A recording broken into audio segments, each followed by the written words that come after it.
I first stumbled across Coven a few years ago on Twitter, where it was lumped in with a slew of other demos for Next Fest or one of those big indie events. Some of the earliest screenshots showing the protagonist instantly grabbed me. Any horror shooter is usually an instant buy for me. So I promptly forgot about it because of my ADHD brain, until a few weeks ago when Steam decided to notify me of Coven being out of early access, so I instantly bought it. Let's take a look at the Steam page's description. Coven is a fast-paced retro FPS slasher where you take on the role of a young girl in an alternate 1600s who was wrongfully accused of witchcraft and burned at the stake. She's resurrected by an unknown force and seeks revenge. Her path of vengeance will take her across time and space. And what's this about scenes of torture, cannibalism and mutilism? Coven, you had me at retro FPS. That's what this is, you know. Satanic black magic. Sick shit. So this will be something of a preview for Coven, as it is out in early access currently, with 10 decently sized levels ready to play. I won't be spoiling the latter half of the game, and I'm just highlighting the basics and what you can expect if you buy it. The game is fantastic and still getting updates and content. It's only €15, absolutely worth it. If you want to go in completely blind, here is the bottom line. Coven is well worth it. Otherwise, let's take a look at what the game offers. If you were watching the background footage, Coven begins with a POV of our protagonist being burned at the stake by angry villagers, each of them representing the enemies you will encounter later in the game. Someone or something brings us back. We were reborn in a cave just outside Borley, where we emerge and get to grips with the controls and visuals of the game. The lore of Coven can be found in scrolls about the levels.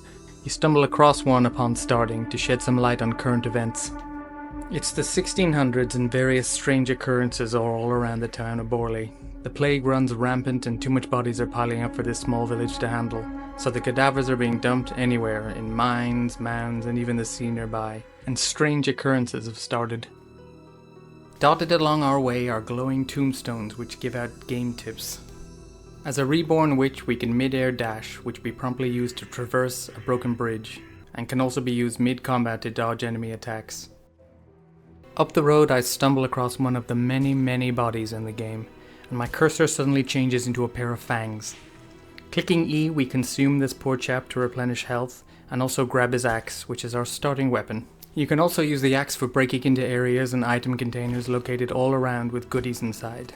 So we break a door and grab our key and progress onwards to find our first enemy, the shouting blue guy who clobbers you up close. First attack, and I instantly see why gore is mentioned heavily in the promotion and reviews of this game. A well-timed attack tears up enemies in various ways. Hold different directions on the keyboard to behead, split in two, or even cleave right down the middle. I would love more melee weapons, even purely cosmetic, but for now this is pretty solid. In our other hand we soon get a shield to block attacks, for instance from our second new enemy, the bald guy who throws axes from afar. The shield will break with enough damage so you cannot just keep avoiding attacks all day long, but holding right click and shortening the gap is essential at this stage. Moving along I am soon entering a dark cave to explore. Which brings me to how bloody dark this game is, not just in tone. Some sections are so dark that even adjusting the brightness, I still had to hope that nothing important was out of sight in the corners of areas. Which brings me to the visuals in Coven. It goes without saying that this is right up my alley. I was instantly sold by chunky polygonal models and texture work, like a Hammer horror made on the PC in 2000, with some really nice lighting and atmosphere too. It really sets a unique mood. Back to the gloomy cave where we find the game's flintlock pistol for some help against ranged enemies. It's definitely above average for a starting pistol, so long as you are aiming for the head to stun and then explode. Mid-fight I also see one of the fantastic touches in Coven. You can shoot enemy projectiles mid-air to deflect them. This is such a fantastic touch by the developers, or should I say developer, singular. This entire game has and is being created by one man named Ethan under the company name Gator Shins, a pure passion project which really explains the singular vision Coven has throughout. Anyway, through our cave we swim in some water, we flip some switches and head back out into the bleak woodland and find a nice glowy fire which can function as our save points in the game. No saves coming around these parts, not that I ever would. Ever. No. Nope. Hey, Philly! Crossbow enemies have started to appear now, and they will honestly stay my most hated enemy throughout the game. These British Hawkeyes will melt you down fast in a flurry of bolts if you aren't quick. Luckily the game is giving us another upgrade soon enough to help out. We just have to traverse a portal first. Through the wibbly wobbly to the nether dimension where we grab our spellbook, the Necronomicon, which will be filled up with spells and curses as we progress through the game. But for now we have Mana Shard. This spell works whereby you hold down the right mouse, and depending on when you release, you use more mana to do a different, more powerful spell. A little confusing at first, but you get to grips with it. Right now the main issue is mana is thin on the ground, so we stick to the physical weapons mostly. Upgrades are coming heavy and fast at the start, as I notice a green acid meter filling up above my mana bar throughout the fights. When this tops out, you can press V to vomit a lethal spray attack to melt down even the toughest foes. Save this for the big armored guys later on if you can. Or how about our first shotgun, a single barreled beast that will be my most used gun in the end.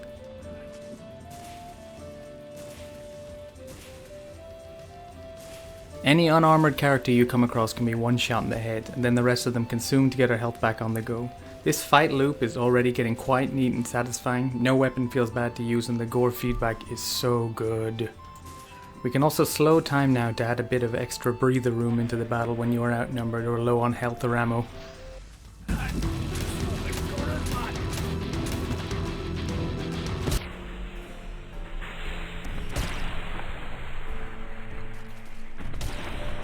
We consume the remaining villagers, meander through a tomb and past the graveyard, and the first map is over. A very solid introductory session, and we even get scored at the end of each map to show secrets and kill percentages. The second part of the first map now, and we plummet through a watery cave into the moody neon red altar bottom. Visually very striking, but hard to see a lot of points. This is another very, very dark section. Even some of the footage I recorded is too hard to decipher. You will notice red fires every now and then in Coven. Click on these and you will open up Witch Vision to navigate some time jumping puzzles. One of those jumping puzzles leads to secret grenades if you time your dash just right and make it up this ladder. The grenades themselves do huge damage, but I never quite got the hang of how long to hold them and how far that would throw them. If you do get it right for big enemies like the new knights, the grenades are fantastic when they hit. They can also decimate an entire group. Otherwise we can use our new double barrel shotgun that evaporates most enemies up close, but is not as effective on armor.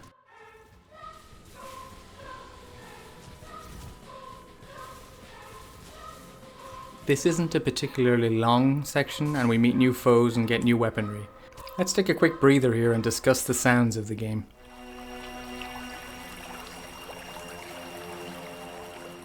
Coven's music swaps from either the eerie, haunting melodies between the fighting sections,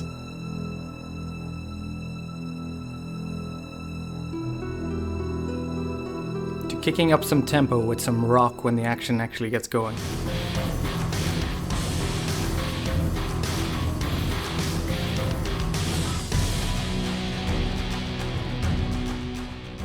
Keeping with the sound, if you manage to sneak up on enemies, you can hear them having a little chat. Not unlike in the Thief games, and in thick regional accents too. With that plague, like, that was absolutely floored him, like, he's dead. I haven't the slightest idea what these British boys are on about. Wandering into a new area, you will find enemies alert themselves, each with a distinctive call.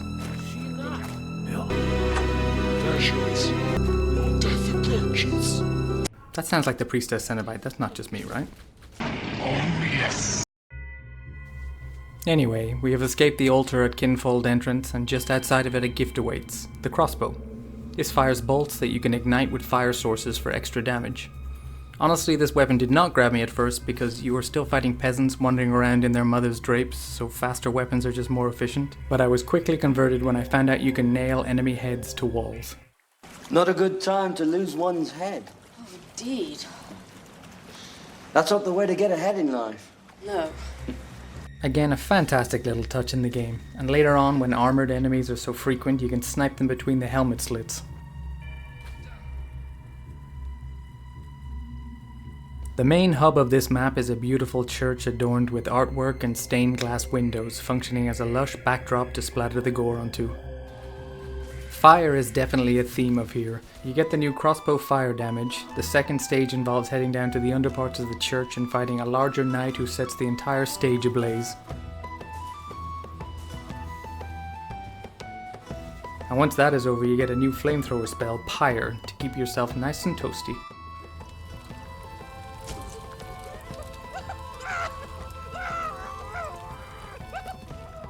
As a side note, the way some enemies run at you reminds me so much of Mose from The Office. I don't know.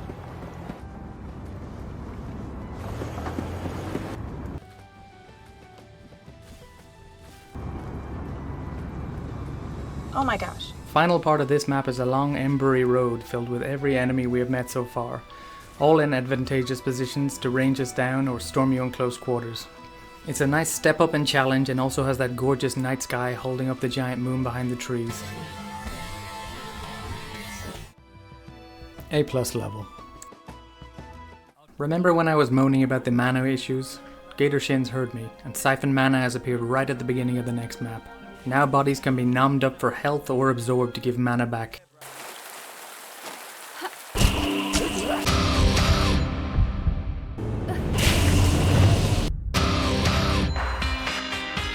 Anywho, this ability is a fantastic addition, really enhancing the flow of combat with far less downtime. A note to self, crossbowmen will fire a few death shots even without a head.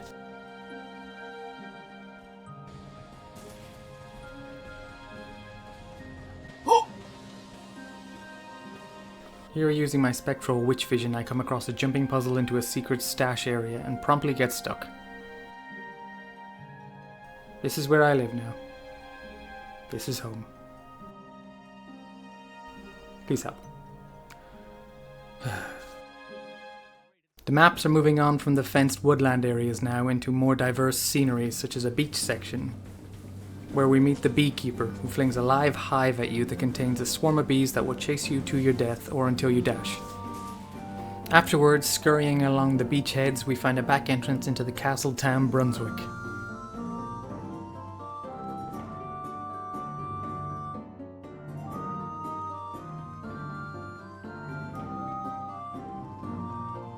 Inside the castle outer area, we end up finding additions to our Necronomicon. The spell Gallows. I guess as we made our way through the Hangman's area, the vibe just rubbed off on our spellbook. You can now choose a single target at a time to hang, and the animation is quite brutal. It takes a big old chunk of mana, but if you need to lock down a particular enemy, it's by far the best spell.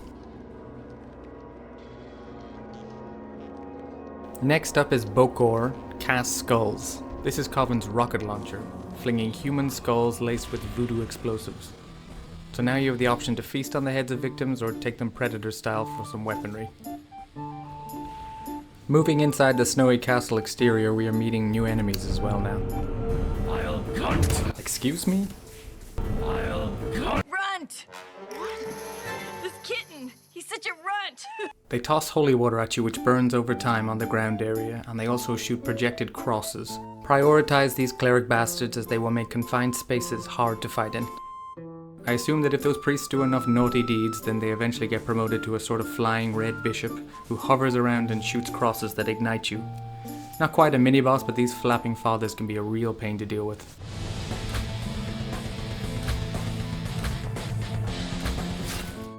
Around this point in Coven, explosive flinging townies appear around corners a lot now. And their grenades do a ton of damage. Listen for their cry, but around this point maybe it's best to assume that around every corner is something or someone planning on having you explode. Speaking of explosives, kamikaze peasants carrying explosive barrels are here now. They roar as soon as they are in earshot, so if you hear this, deal with them first. We all know the drill by now.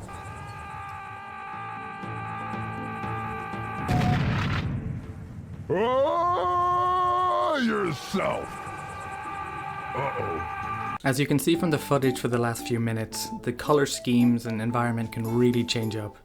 It's definitely not all just woods at dusk. Magma-laden caverns, lavish castle hallways, and snow-scaped hillways keep it fresh. You will also be platforming a lot more as the game goes on.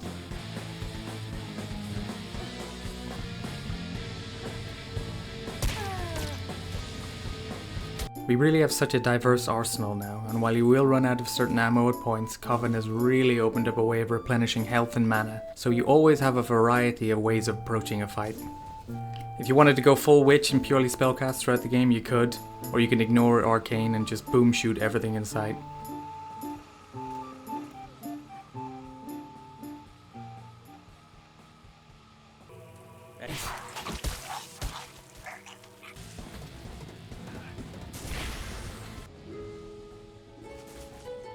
And so I figure this is a pretty good stopping point. I've given a nice bedrock of information about Coven. You get the idea. We are now just halfway through the early access 10 maps. We have most of the weaponry, but I left out some stuff to keep a playthrough nice and fresh. There is even an upcoming shift in the game's setting involving time jumping, there's weapon upgrades, and so much more. The feeling of playing a witch in revenge, wreaking havoc with spells and guns, is executed fantastically. Sure, it has a few glitches here and there, no crashes at all though, and it can feel slightly linear and so dark it's kinda hard to see anything at points.